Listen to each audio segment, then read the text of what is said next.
Ebesit kata, etwa ost. Maraskata! Your forces have failed. Leave now and tell the Canary to trouble me no further.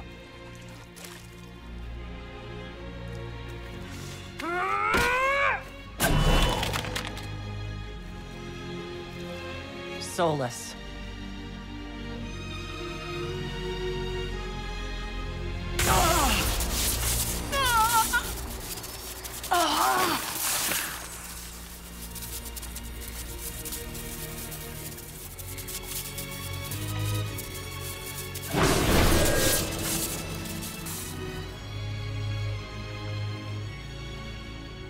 That should give us more time. I suspect you have questions.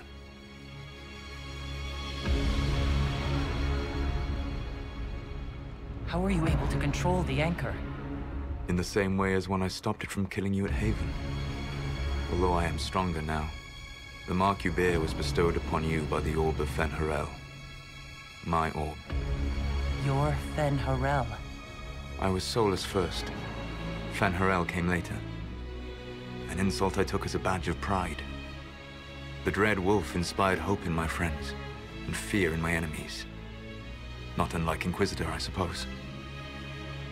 You also know the burden of a title that all but replaces your name.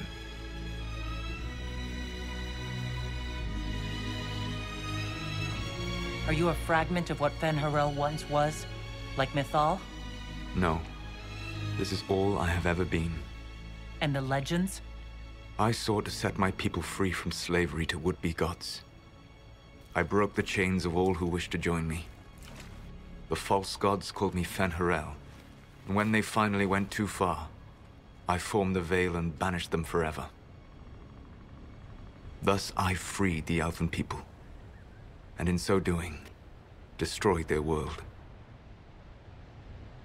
You love the Fade. Why would you create the Veil to hide it all away? Because every alternative was worse. Meaning? Had I not created the Veil, the Evanurus would have destroyed the entire world. You banished the false gods.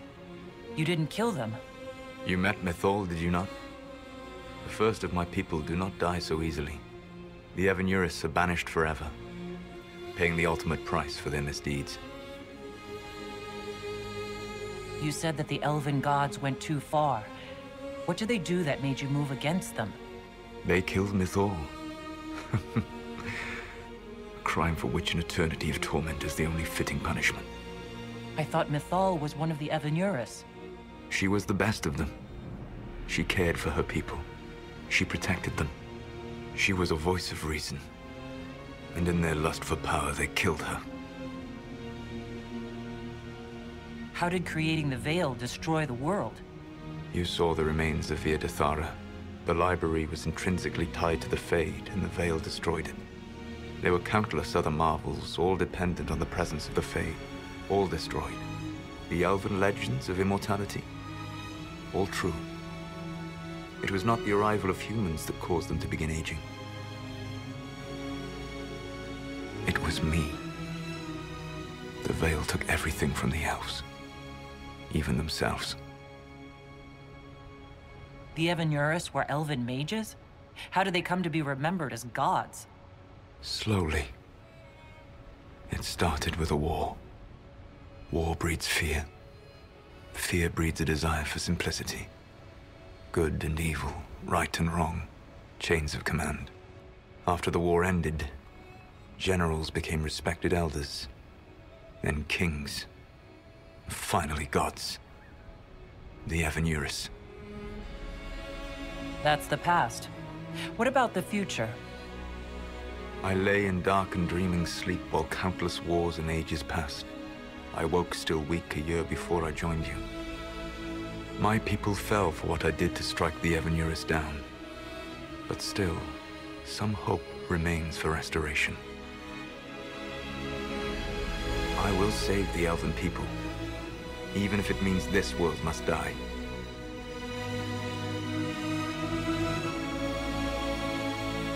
You are going to destroy this world? Not happily.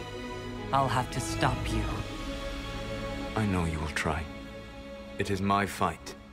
You should be more concerned about the Inquisition. Your Inquisition. In stopping the Dragon's Breath, you have prevented an invasion by Qunari forces. With luck, they will return their focus to Tevinter. That should give you a few years of relative peace. The Qunari said the Inquisition was unknowingly working for the agents of Fen'Harel. I gave no orders. You led us to Skyhold. Corypheus should have died unlocking my orb. When he survived, my plans were thrown into chaos. When you survived, I saw the Inquisition as the best hope this world had of stopping him. And you needed a home. Hence, Skyhold. You gave your orb to Corypheus? Not directly.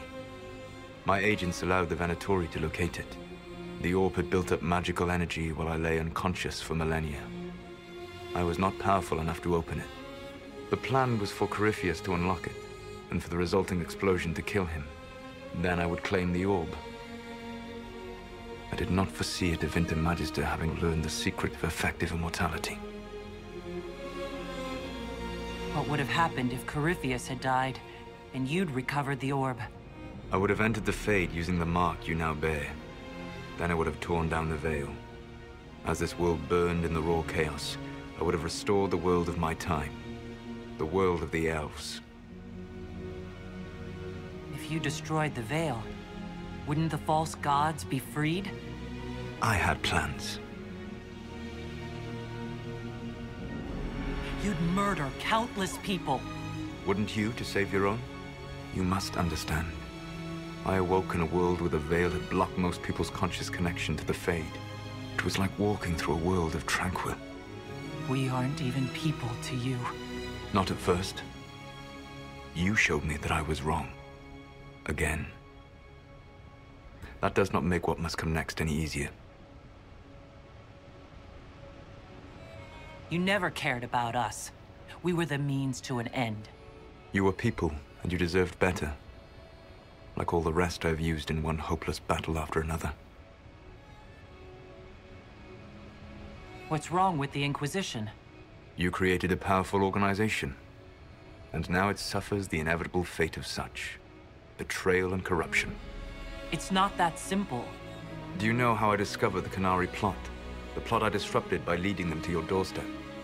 The Qunari spies in the Inquisition tripped over my spies in the Inquisition. The Elven Guard who led you to the Qunari body? Who intercepted the servant with the Gatlock barrel? Mine. Why bother disrupting the Qunari plot if you're going to destroy the world regardless? You have shown me that there is value in this world, Inquisitor. I take no joy in what I must do.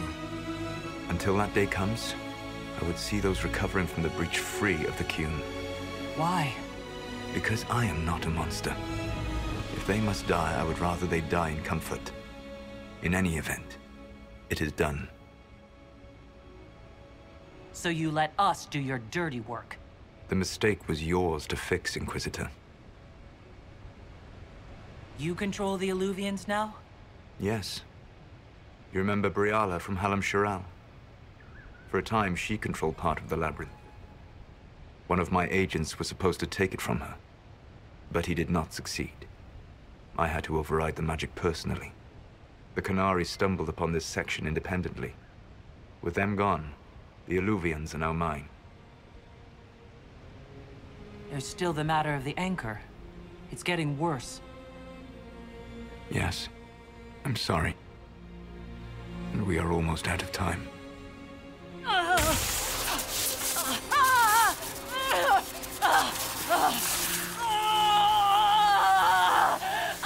The mark will eventually kill you. Drawing you here gave me the chance to save you. At least for now.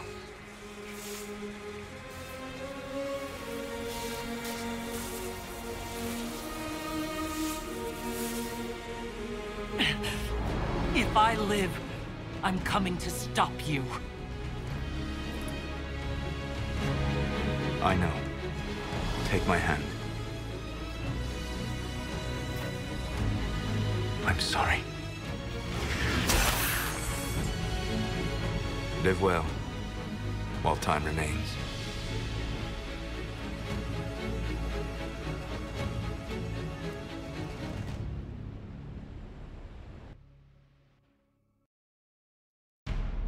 Something must be done, but we cannot lose the Inquisition now. We stand on the brink of war with the Canary. Yes, because this Solas provoked them in the first place. The Inquisition did not cause this threat. We informed the Summit of the danger. The danger posed by Canary spies inside your organization. Without our organization, I doubt you would be alive to complain. No one has forgotten what you have done. But Corypheus is 2 years dead. If the Inquisition is to continue, it must do so as a legitimate organization, not a glorified mercenary band. Inquisitor.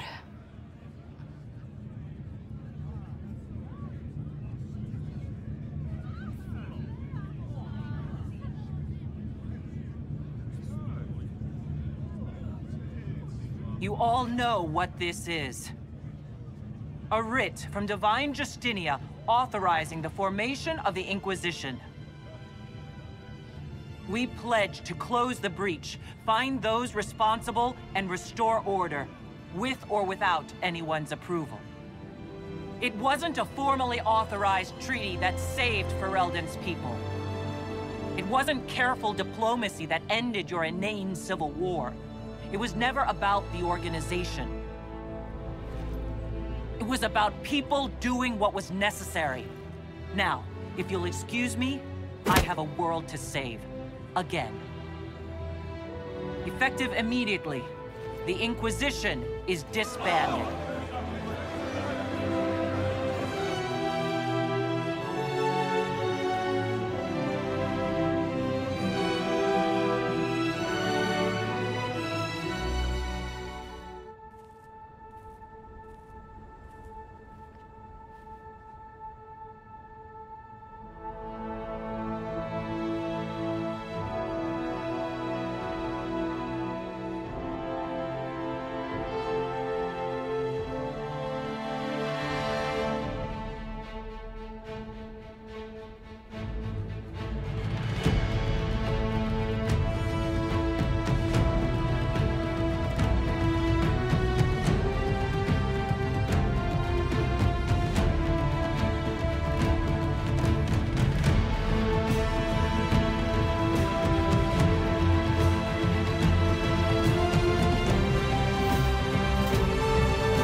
My agents have found nothing.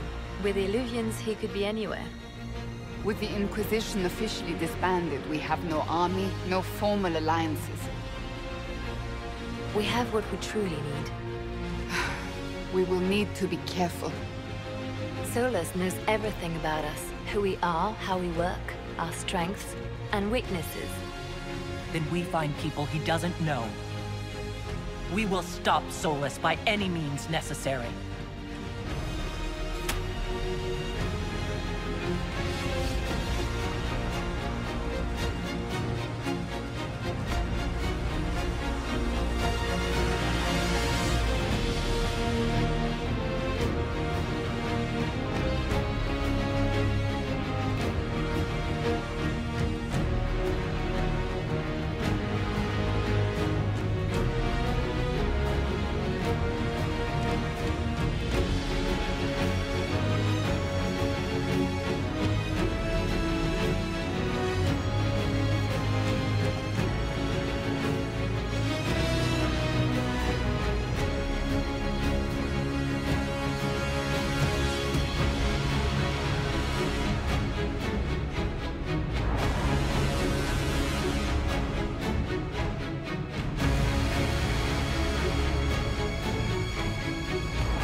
What is this? A new book? All this shit is weird. Oh, Varric, that is a terrible title. What are you even thinking?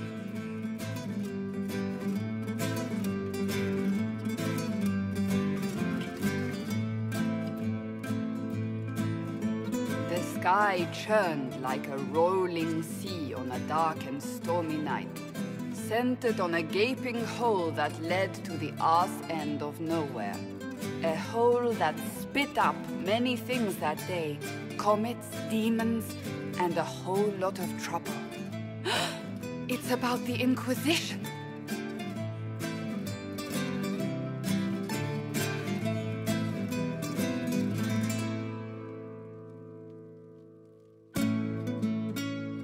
The din of the tavern cut the silence like it owed the carter money. In the middle, in her element, Red Jenny. She looked me up and down, mostly down. Not playing, weirdy, she said, gesturing with and dismissively eating a sandwich. Don't write that. Seriously, piss up a rope. Sarah made the subtext text, which suited me fine.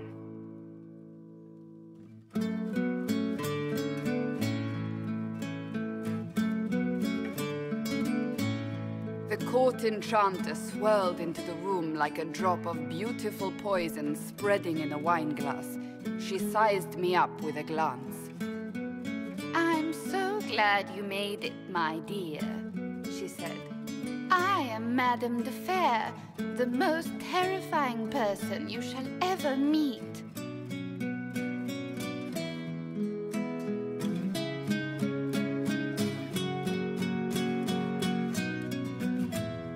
Nane enfolded Alphonse in an embrace as warm as a serpent's kiss. I always knew I could count on your support. The Count did not feel the bite of her poisoned dart until it was too late. Even if it requires your death.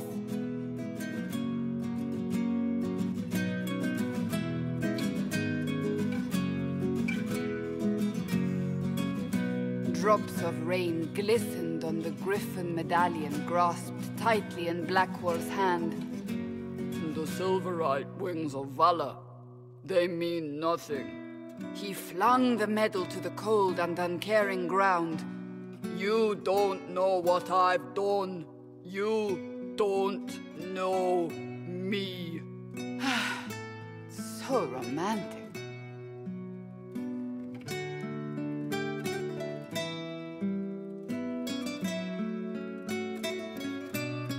Cole moved like a shadow that also moved like a knife.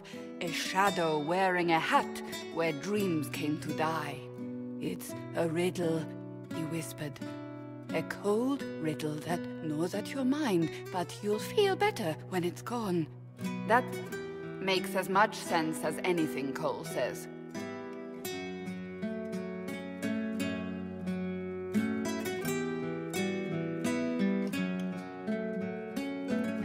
Place your herald above the law, Ambassador.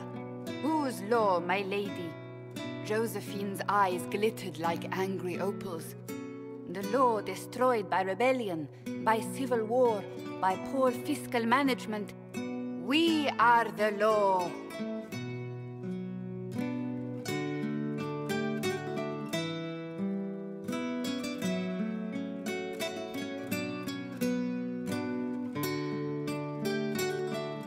Left our mark on adamant, but the dust hadn't settled, and neither had Harding. I can offer you a drink, if I catch your meaning. If you caught my meaning, you'd have offered a double. What is even happening here?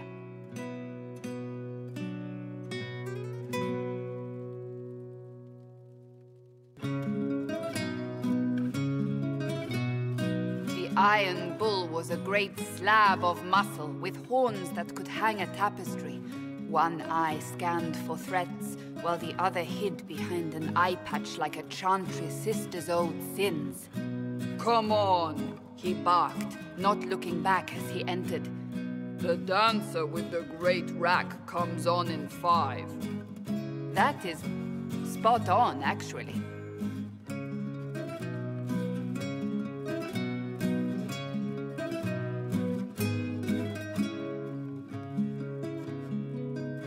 The commander had the look of a Templar who had seen the worst of humanity, yet still had the time to style his hair. This isn't just a war, he said, his gaze steely like a dull blade. It's the only war. Cullen! That's Cullen!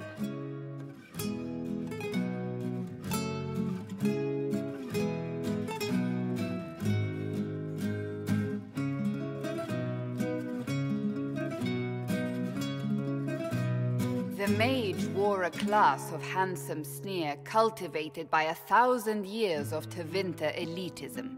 The name's Dorian, he glared. D-O-R-I-A-N. Spell it right, you marble-headed lump, or it's toad time. A toad? That's hardly credible.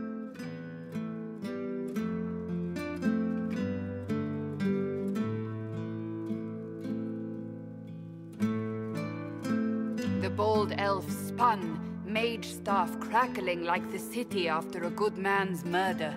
You're crazy, the Red Templar cried in terror.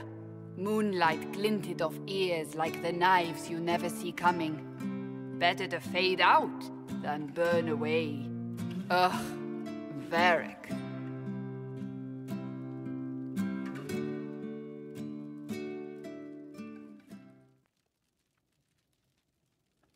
Wait, where am I? I don't... Oh, here it is. The Seeker clutched at my vest, her tears as desperate as they were pitiful.